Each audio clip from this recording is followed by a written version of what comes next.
Bonsoir, Meraki. Oui, bonsoir Oui, éclaireur. comment allez-vous? Bonsoir à tous. Oui, je vais bien, Dieu merci. merci. Et vous aussi, même éclaireur. Par la grâce de Dieu, tout va très bien. Je dis bonsoir.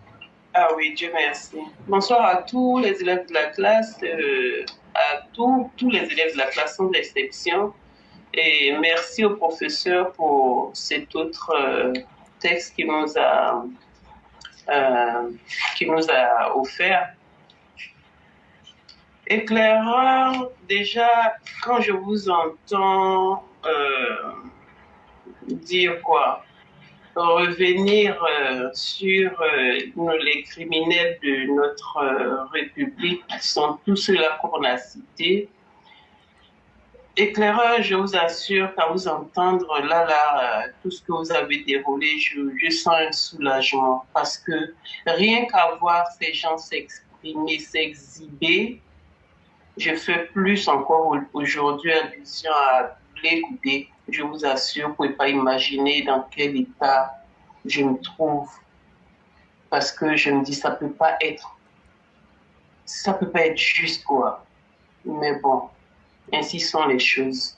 Mais en tout cas, vous entendre, il y a un peu de sentiment de soulagement pour dire qu'au moins, il y a un peu d'espoir qu'ils goûtent vraiment, véritablement à ce qu'ils ont fait aux autres et qu'ils puissent aussi ressentir comme les autres qu'ils puissent le ressentir comme les autres l'ont ressenti.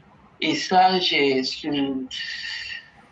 petit soulagement-là qui me parcourt, quoi, je vous assure. Franchement, merci beaucoup. Et j'espère qu'ils nous entendent et j'espère qu'ils se remettent beaucoup en question. Ils peuvent faire tout ce qu'ils veulent, se pavaner. C'est le temps qui leur permet, ça c'est le temps qui leur accorde. Bon. Et le temps aussi fera bien les choses pour défendre les victimes. Pour ce qui est pour me prononcer brièvement sur le Niger, effectivement, éclaireur, la CEDEAO, bon, on attend de voir ce qu'elle va faire. Mais moi, en fait, c'est pas ça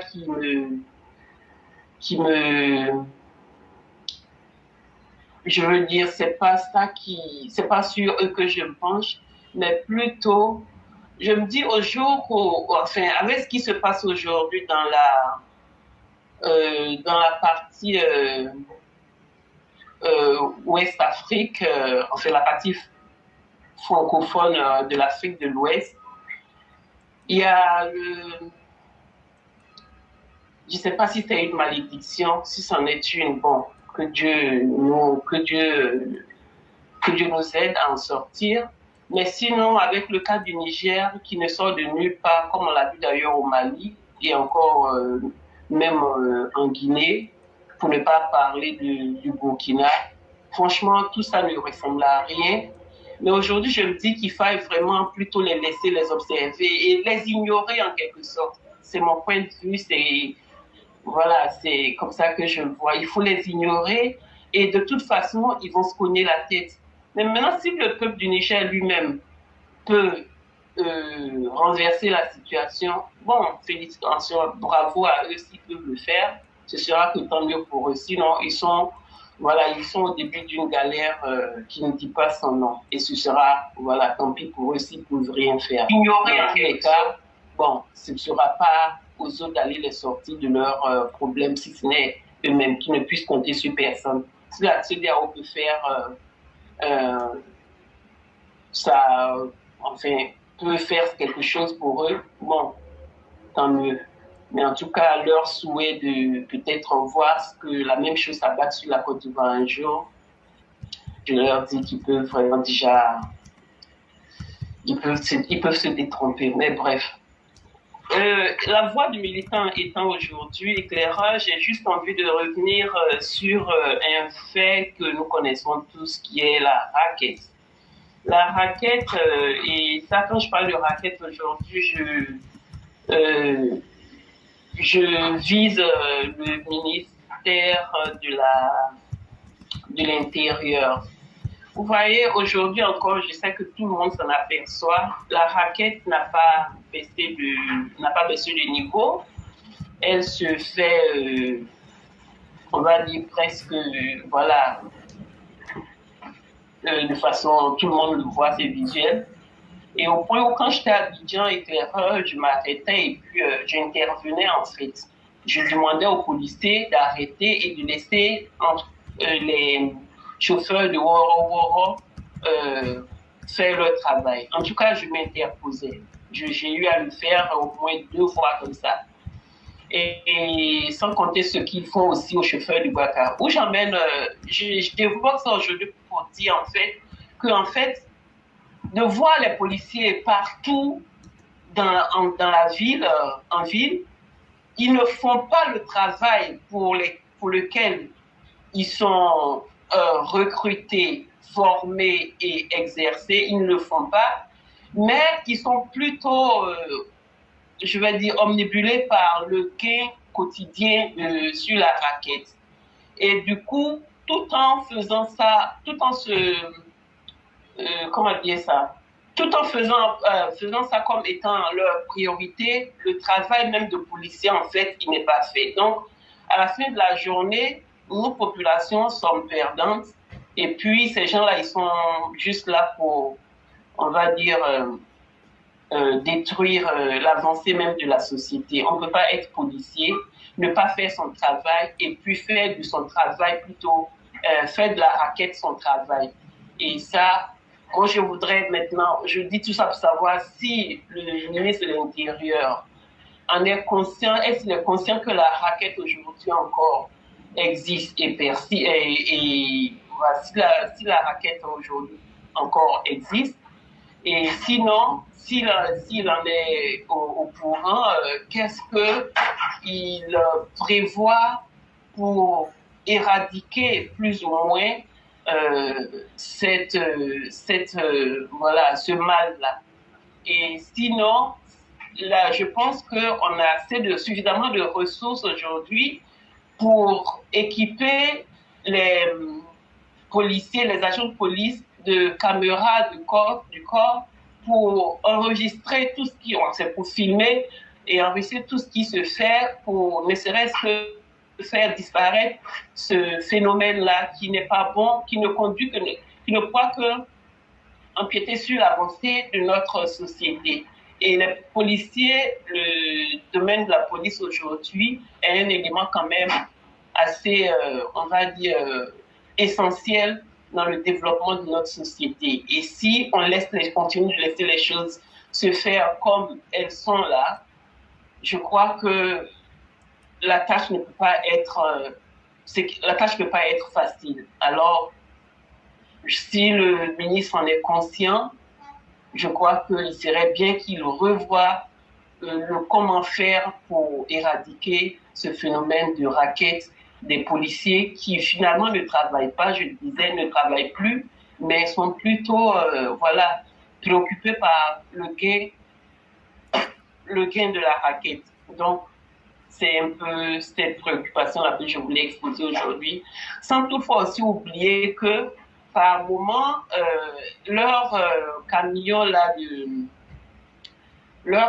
de police là qui les transporte, par moment quand ils sont garés, éclaireurs, ce que j'ai vu aussi n'est pas professionnel. Vous voyez des agents de police qui sont carrément allongés sur le banc là de leur camion, qui font la sieste pendant qu'ils sont au service. Et je me suis arrêtée aussi à un moment donné sur la gare du sud là, du plateau où l'un des camions était, juste pour vous dire exactement, pour donner une image, pour les réveiller en fait et leur dire que c'était pas professionnel de se comporter comme ça. Donc voilà, c'était ça que je voulais rapporter aujourd'hui comme élément par rapport à la voix du militant. Merci beaucoup. Cher mère, merci à vous-même. Et là, déjà même, je vais vous dire que vous êtes une bandite. Parce que aller jusqu'à dire policier réveillez, vous faites votre travail. Mais cher mère, les choses évoluent. Et je peux vous dire que le ministre en charge même de la police, M. Vagondo, c'est quelqu'un de poigne, c'est quelqu'un de très sérieux et qui fait beaucoup de réformes. Peut-être qu'on n'a pas toutes les communications, mais beaucoup de choses changent. Mais qu'à cela ne tienne, il serait encore plus important et même, je dirais, impérieux de rappeler que le concours de la police, comme tout autre concours en Côte d'Ivoire, est toujours payant. Donnez-moi le nom d'un seul concours qu'on ne paye pas en Côte d'Ivoire aujourd'hui. Et chaque concours a son prix. J'ai déjà fait en 2020, je ne sais plus même si c'était en 2021, j'ai fait une émission sur ça déjà.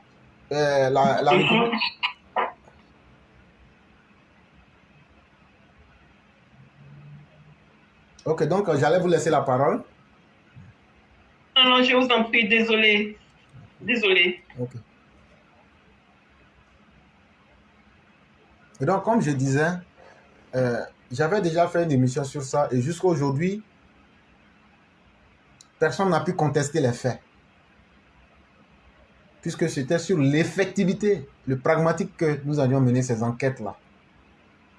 Il n'y a pas un seul concours en Côte d'Ivoire qui se passe dans la gratuité, je veux dire, selon les normes, où quelqu'un ne verse pas quelque chose. Ça, il faut le reconnaître. Et il faudrait que l'autorité s'en charge. Mais là où les choses deviennent un peu plus compliquées, c'est quand on demande à l'autorité de tout faire à notre place. Aujourd'hui, il faut le reconnaître, le gouvernement a mis plusieurs structures en place pour lutter contre la corruption. Mais est-ce que chacun de nous utilise ces instruments-là comme il le faut? Voyez-vous, il n'y a pas quelque chose qui soit plus fort que le Léviathan. Et ce que j'appelle ici le Léviathan, ce n'est pas le monstre de mer qui ressemble à un crocodile, qui ressemble en même temps à un dragon et autres, mais c'est la symbolique que cette tête-là renferme. Il doit faire tellement peur que tout le monde doit se dire « je n'ai même pas envie de le rencontrer ». La loi doit inspirer la peur chez le citoyen. Mais quand le gouvernement va voter des lois pour nous dire « voilà telle structure qu'il faut toucher » quand il y a des cas de corruption, le gouvernement fait de la campagne, que je trouve même d'ailleurs insuffisante. Mais qu'à 90%, la population se dise « mais qu'est-ce que nous on peut faire ?» C'est là le drame de la corruption. Les élèves policiers qui payent pour entrer, n'attendons pas qu'ils soient des saints lorsqu'ils auront eu leur concours et qu'ils seront mis dans les rues. Il ne faut pas se blaguer. Si j'ai payé 1,5 million, 5 millions pour entrer, mais c'est à l'école de la corruption. C'est par la corruption que je suis rentré. Donc il faut que moi aussi je sois ingénieux pour envoyer d'autres nouvelles méthodes. Voilà la base du problème. Et moi je reviens à dire que ce sont les populations. Ce que vous avez fait est très louable. Et les populations doivent s'engager à devenir de véritables citoyens. Il n'y a pas d'État sans de véritables citoyens. Il faudrait que les instruments que l'État met à notre disposition là, nous soyons gourmands de ces faits-là, de ces réalités-là. Aujourd'hui, on devrait sauter sur les instruments. Aujourd'hui, là, le ministère de la bonne gouvernance devrait dire vraiment, on a eu trop de plaintes, on a trop de preuves, on est submergé. Aujourd'hui, là, il y a plusieurs Spatia devaient craquer. Le site de Spatia, là, ça devait se bloquer. Pour dire, tellement même il y a les plaintes avec les preuves, on n'arrive plus à s'en sortir. Aujourd'hui, le numéro vert devrait craquer. Mais il y a combien d'Ivoiriens qui se disent, qui prennent le courage? Moi, je me souviens, une fois, Orange m'a volé, je crois, 150 ou bien 200 francs, je ne sais pas comment. Mais juste pour leur faire mal, j'ai fait une demande de requête d'explication et je leur ai réclamé les 200 francs. En toute sincérité. Est-ce que c'est pour les 200 francs que j'ai mené tout ça? Et j'ai passé plus d'1 heure du temps avec eux pour me faire rembourser mes 200 francs. C'est pour vous dire que tu peux donner 1 million à quelqu'un cadeau, mais venir te battre pour 200 francs. Tout le monde sait que ce n'est pas affaire de 200 francs. C'est une manière de leur dire qu'on est devenu intelligent, on sait où on va. Mais combien parmi nous utilisons les lois? Si on s'en va accuser le simple policier qui arrondit ses fins de mois, alors qu'on a des détourneurs comme la Kossi Benjo qui flânent le long des rues et qui veulent même être candidats et qui veulent se transformer même en des valeurs philosophiques. Quand nos politiciens sont des corrompus jusqu'à dans les eaux, quand nos politiciens transportent même l'iniquité sur la toile pour ce que vous savez dans ces jours-ci. Parce que ça aussi, ça s'appelle de la corruption morale. Quand un dirigeant se met si bas comme ce que vous savez tout dans ces derniers jours-là, ça s'appelle de la corruption morale. Et c'est très dangereux pour une société. Parce que quand Dieu te fait grand, et que tu es celui qui représente des populations, tu ne dois pas venir unir ces populations-là avec tes propres bassettes. On ne te demande pas d'être un homme juste. On ne te demande pas d'être un homme exemplaire. On te demande d'être un homme qui sait là où mettre les pieds. On te demande simplement d'être là. Mais il y a combien de nos politiciens aujourd'hui qui font l'effort? Eux-mêmes conçoivent que la politique, c'est une carte pour pouvoir venir abuser du peuple là. Très peu parmi nos seigneurs de la République ont conscience que leur présence à la tête de la nation, c'est pour apporter une dignité à leur propre peuple. Très peu parmi nos dirigeants savent qu'être et avoir la chance d'être devant son peuple, c'est une chance historique qui n'est pas donnée à tous. Mais quand on voit aujourd'hui que ces populations qui ont donné leur voix à des députés, à des maires ou à des sénateurs ou à tout autre élu, aujourd'hui vos comportements individuels mettent la honte sur ces personnes, qu'est-ce que vous voulez?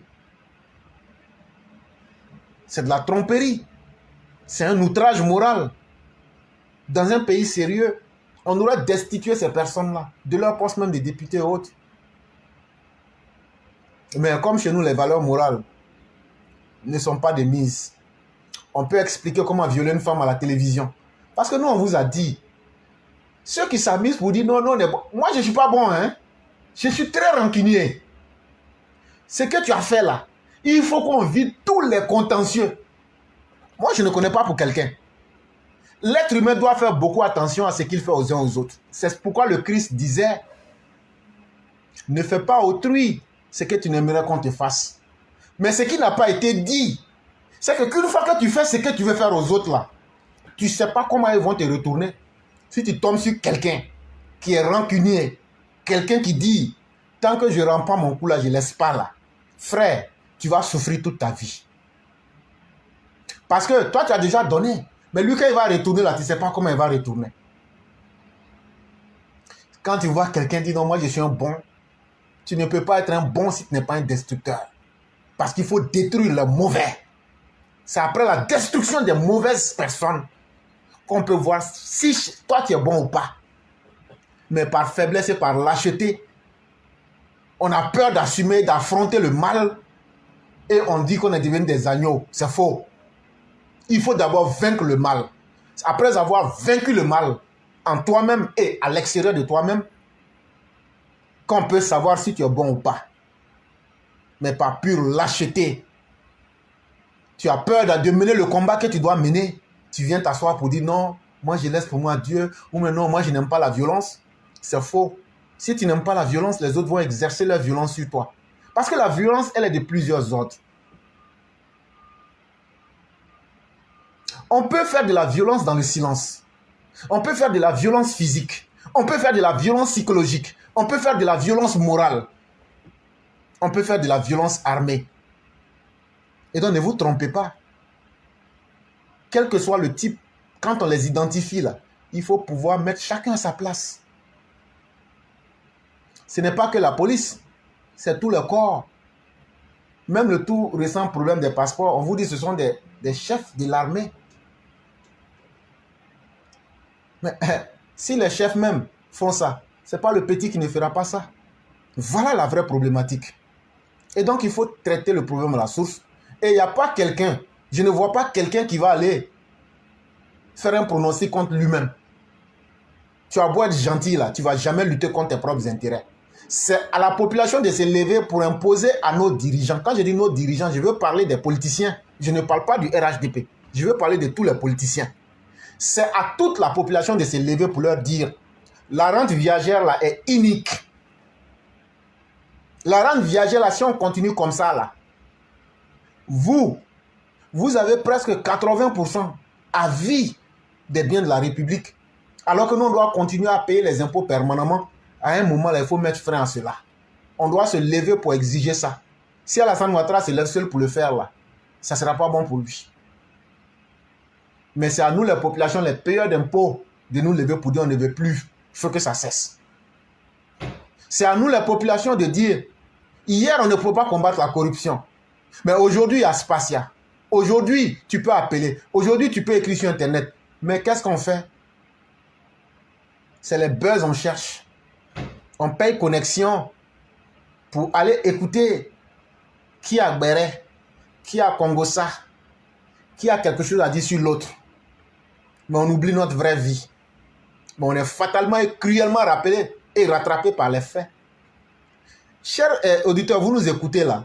Voyez-vous, nous on a une chance que vous n'avez pas. Il faut qu'on puisse vous dire ça clairement.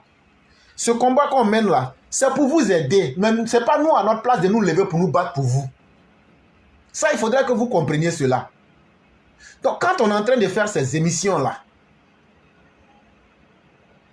c'est pour que vous compreniez que le monde là, si toi-même tu ne te lèves pas pour te battre pour ce que tu veux là, ce n'est pas quelqu'un qui va te donner. Les politiciens là, quand ils viennent là, quelle que soit la beauté de ce qu'ils disent là, ils viennent d'abord pour leurs intérêts. Ils viennent d'abord pour sécuriser leur famille. Ils viennent d'abord pour sécuriser leurs intérêts. C'est ça qu'on ne vous dit pas au grand jour. Nous-mêmes qui vous parlons là, même si on nous dit n'arrivez plus en Côte d'Ivoire là, même si tu ne veux pas travailler ici là, il y a l'aide sociale qui est là.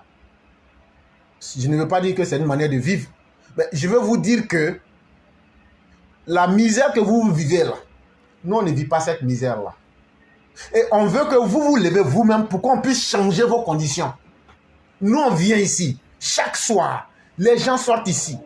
Et des gens de tous les niveaux, de tous les rangs sociaux, des professeurs d'université, des docteurs, des analystes, de tout. On vient ici, on vous parle. On ne vous dit pas forcément qui nous sommes dans la vraie vie. Pour que vous ouvrez vos esprits, pour que vous ouvrez vos yeux, pour que vous vous dites que c'est possible. Surtout que le gouvernement actuel met tous les prétextes en place. Quand je dis des prétextes, la lutte contre la mauvaise gouvernance, il y a un ministère pour cela. Il y a Spacia qui est là. Dans presque tous les ministères, il y a des numéros verts. Qu'est-ce que nous faisons? Qu'est-ce que nous faisons? On veut que ce soit Alassane Ouattara qui vienne, qui porte peut-être un petit boubou pour venir se battre avec chacun des corrupteurs. Sincèrement, ce n'est pas son rôle. C'est Alassane Ouattara qui doit chaque matin lire la Bible et le Coran à chaque dirigeant, à chaque petit cadre du pays. Il n'a pas le temps pour ça. C'est le ministre ou bien les ministres de chaque département qui doivent encore faire le combat pour qu'on dise que nous on s'assoit et puis on dit vraiment, ah ils sont bien. Hey, la corruption là, c'est pas au gouvernement que ça fait mal. La corruption là, c'est pas les dirigeants que ça blesse. C'est toi qui nous écoutes là, qui pense que toi tu ne peux rien faire là, c'est toi que ça blesse. Parce que les conséquences là, à la fin de la journée là, c'est sur toi on met, tu vas payer ça dans l'impôt. Que tu veuilles ou que tu ne veuilles pas, tu seras obligé de mener ce combat là. Et donc, Mère Hakim, merci d'avoir soulevé cette question. Et espérons bien que les gens vont comprendre le bien fondé de ce que nous sommes en train de leur dire. Nous, on ne vient pas ici pour vous dire ce que vous voulez entendre. Nous, on ne s'attend pas à avoir 10 000 vues. On ne s'attend pas à avoir 100 millions de vues. Ce n'est même pas ça qui nous intéresse. Même si le message touche une seule personne et que cette personne-là se dit, je vais me libérer. J'ai vu la vérité. C'est fini. Cette personne au moins ne périra pas par ignorance.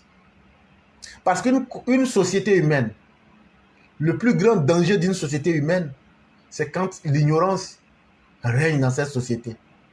Une fois que l'ignorance prend le dessus, la société est en décadence. Faisons beaucoup attention. Et il n'y a pas plus grande ignorance que de dire moi ça ne me concerne pas. Dans la vie, là, si tu es neutre, tu es pire que le malfaiteur. Quelqu'un qui dit non, moi, c'est pas mon problème. Moi, tout me convient. Si tu connais quelqu'un comme ça, il faut t'éloigner de la personne. Un être humain, en vrai, là, doit être tranché. Doit avoir de la capacité à se déterminer, comme disait le philosophe français dont j'oublie le nom. Quand ça me reviendra, je le dirai. Il faut se déterminer. Quand tu rentres dans un avion là, et qu'on te dit qu'il n'y a plus de carburant là, il ne faut plus te poser la question de savoir, je parle de Jean-Paul Sartre, qui était un matérialiste aussi, un matérialiste athée. Quand on dit matérialiste en philosophie, ça ne veut pas dire quelqu'un qui aime l'argent. Ça, c'est français simple. Ça veut dire, eux, là, ils croient en l'effectivité de la matière. Ce qu'on voit, c'est à ça on croit. C'est un autre niveau du réalisme. Mais en plus de ça, il était athée. Ça veut dire, il n'est pas dans l'affaire de Dieu. Être athée ne veut pas dire qu'on ne croit pas en Dieu, selon la définition que beaucoup savent. Mais ça veut dire qu'on se met à distance d'eux pour bien observer. Parce que les religions même, en général, sont des trucs de tromperie. Je le dis, la religion n'est pas mauvaise. Aucune religion n'est mauvaise. Mais quand déjà des structures s'installent et deviennent des fonctionnaires de Dieu, c'est pour tromper les gens, pour les faire dévier ou même les contrôler mentalement. Et ça, c'est de la tromperie. Avec Dieu, chacun doit être capable de suivre son chemin. Et donc, une fois que tu rentres dans un avion et qu'on te dit que le carburant est fini, ne te pose pas la question de savoir qu'est-ce que je vais faire. Pose-toi la question de savoir si je veux être parmi les survivants, est-ce que je vais adopter les bonnes méthodes? Mais si tu regrettes le fait d'avoir pris l'avion, ça, tu seras parmi les morts. C'est comme ça la vraie vie. Et donc, chère population, nous on vit, c'est dans le vrai monde qu'on vit. C'est dans le monde réel qu'on vit. Les hommes sur la terre là sont beaucoup plus méchants que les bons. Les bons ont toujours été très peu. Mais les bons ont un combat qui a une double ligne. Soit de persister dans ce qu'ils font pour que les mauvais puissent copier sur eux, ou bien de combattre les malfaiteurs pour les enlever de la scène. Mais toi, tu peux dire que tu ne peux rien faire, que tu n'es concerné par rien. Le mal qui est autour de toi, là, ça ne te concerne pas. Mais finalement, ce sont les malfaiteurs qui auront le dessus. Et donc, dans cette vraie vie-là, c'est comme un avion. Une fois que tu nais là, les opportunités qui te seront offertes, avec les réalités qui seront en face de toi, là, c'est avec ça que tu fais ta vie. Mais c'est à toi de te dire, qu'est-ce que je peux faire si je veux améliorer ma condition? Je peux choisir le bon comme le mauvais chemin.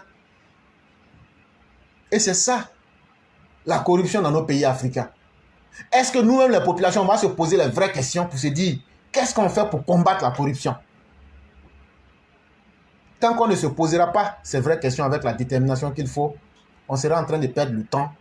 Et comme le temps doit évoluer, c'est nous qui allons disparaître.